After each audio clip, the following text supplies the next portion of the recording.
お待たせ！1週間ぶりです。前回は世界平和の前編でした。今回は後編です。はい、スタート。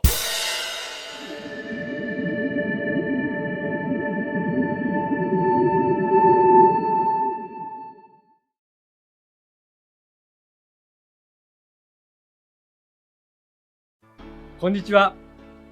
マハリス総合教育研究所の群馬オフィスで超越瞑想を教えている森正也です。今日の動画は前回の続きです。多分前回を見なくてもわかると思いますが、できれば前編から見ていただければと思います。日本は軍備を増強すべきでしょうか？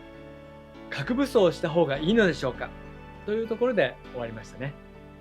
前編の内容としては、どうして争いが起こるのかという話をしました。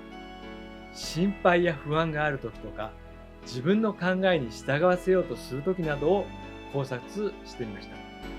いずれにせよ、心が平和な状態ではないと思います。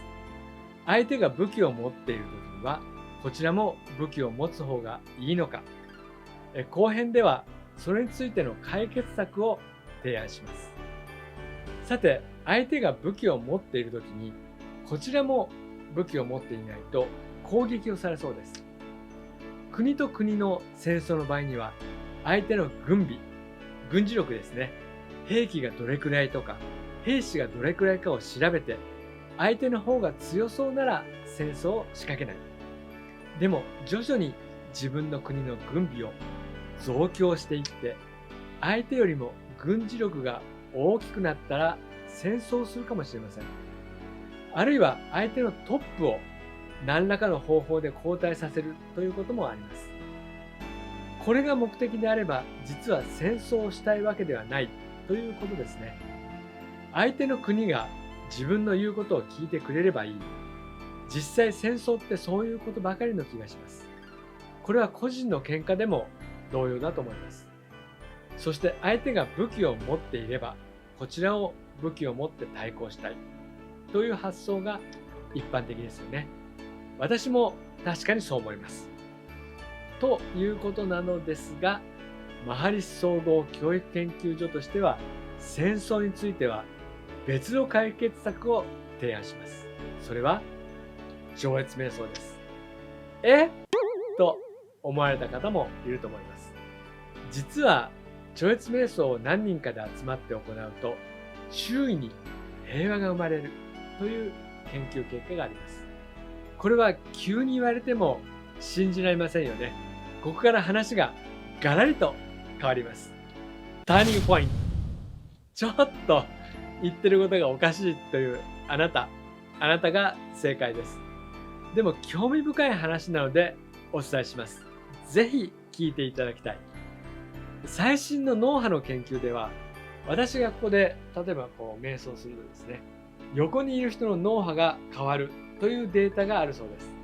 つまりこの頭からですね、何か電波のようなものが出て、それが近くにいる人に影響するということですね。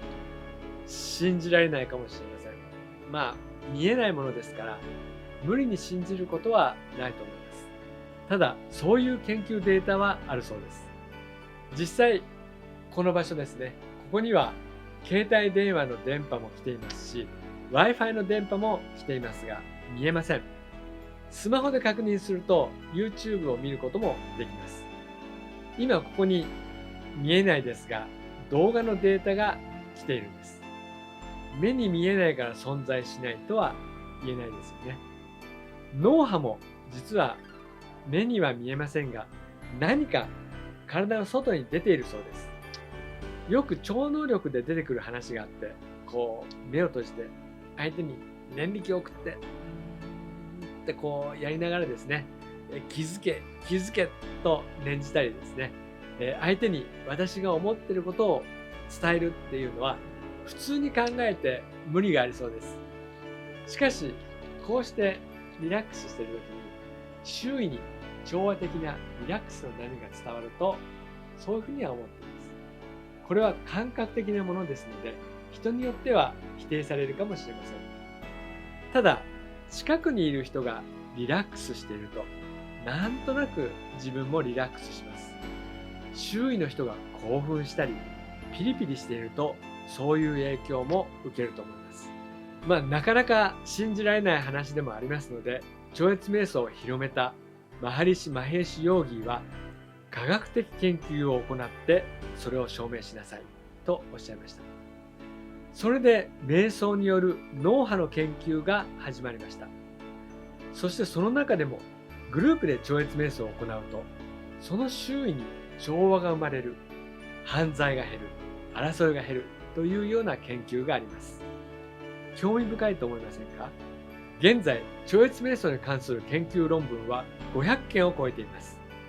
その中でグループで瞑想を行うことが平和に影響があるということについては、50件以上の実証実験と23件以上の科学的研究が発表されています。その一つで、1993年にアメリカの首都ワシントン DC で行われた4000人のグループ瞑想では、その期間中に犯罪率は 23% 減少しました。その研究結果は1999年に学術誌ソーシャルインディケーターズリサーチに発表されています。確かマハリシグループと警察署の共同研究だったと思います。また1988年のジャーナル・オブ・コンフリクト・ソリューションの学術論文では、レバノン内戦での紛争件数が 48% 減少し、戦争による負傷者数は 68% 減少、戦死者は 71% も減少したことが検証されています。このような研究結果を踏まえて、モザンビークやエクアドルでは平和を創造する手段として超越瞑想を導入しています。個々の軍人のためにはストレス解消の手段としても有効です。現在、国際マハリシグループでは世界各国に瞑想者のグループを設立しています。インドでは8000人のグループも作られています。アフリカでも設置されました。これは毎年増え続けています。平和のための瞑想者のグループは、できれば戦争が始まる前に予防的に取り入れる方がいいと思います。誰かが怒り出してから沈めるよりも、怒らないような調和的な雰囲気を作っておく方が楽だと思います。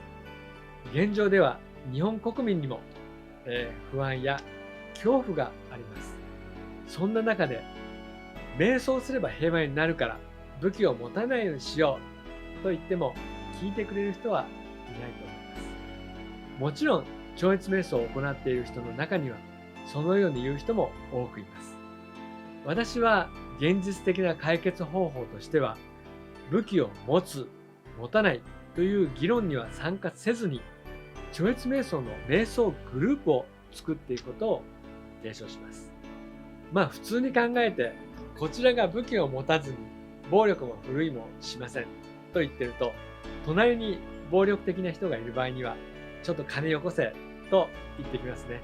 素直に出すと次々に要求が続きそうです。隣の国に食料がない時には食料をあげればいいんですけれども、ここでも要求がエスカレートする場合があります。良い方法としては、農業など食べ物を作るやり方を教えてあげられればいいのですが、じゃあ全部やってって言われてやらされることもあるかもしれません。人間同士であれば、相手を理解して共感して助けてあげてという感じで仲良くなれればいいんですけれども、国家の場合にはその国の人たちのストレスによって暴力的な解決に至る可能性もあります。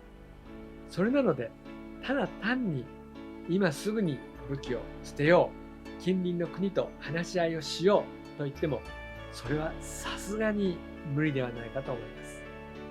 近隣の国が武装していて争いもある中で、武器を放棄した南米コスタリカでは国民に平和の教育をしっかりと行っています。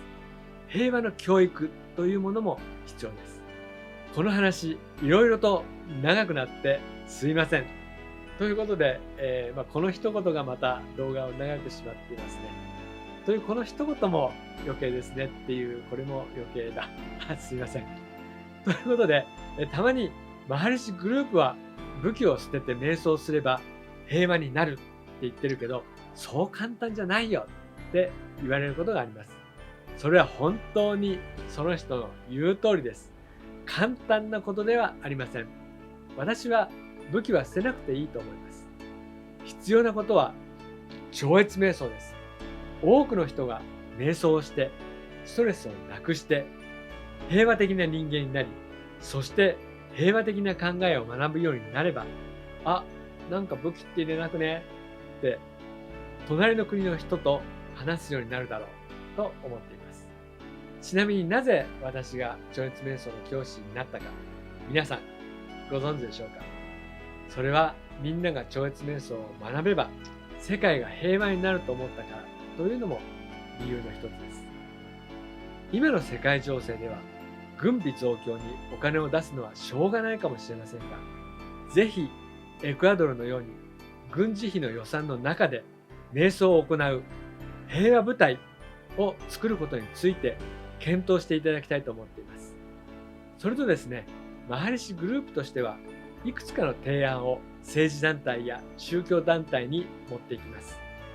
その理由もあって特定の団体を応援するということはありません。私はいくつかの政党の議員の方と話をしますし、いくつかの宗教団体の方とも話をします。政策については個人的にはいろいろと希望がありますが、ここでは控えます。ただ戦争に反対という立場は続けます。相手が武器を持ってきたらどうするかということについては、バガバットギーターがまさにその状態です。ぜひ読んでみていただきたいです。それと私はいろいろな国の人とも話をしますが、その時には日本人として日本の文化を大切にしたいと思っています。マハリシュグループでは各国の文化を大切にしています。アイルベーダの普及も行っていますが、これはインド発祥ではあるものの、日本の独自のアイルベーダ、すなわち日本古来からの健康法を大事にします。日本で採れる草や果物を食べたり、昔から伝わる風習も大切にしていきます。結果的にそれが日本で快適に過ごすための知恵だと思います。自分を大事にして相手も大事にする、そして超越瞑想、これが世界平和につながります。今回は話があちこちに行ってしまいましたが、世界平和や核武装などの議論の中にぜひ瞑想グループによる調和的な解決方法、それを取り入れていただきたいです。それとあなた、これをここまで見てしまったあなた、超越瞑想を行って一緒に世界平和を実現しましょう。これで世界平和についての前編と後編の話を終わります。ご視聴いただきまして感謝いたします。ありがとうございました。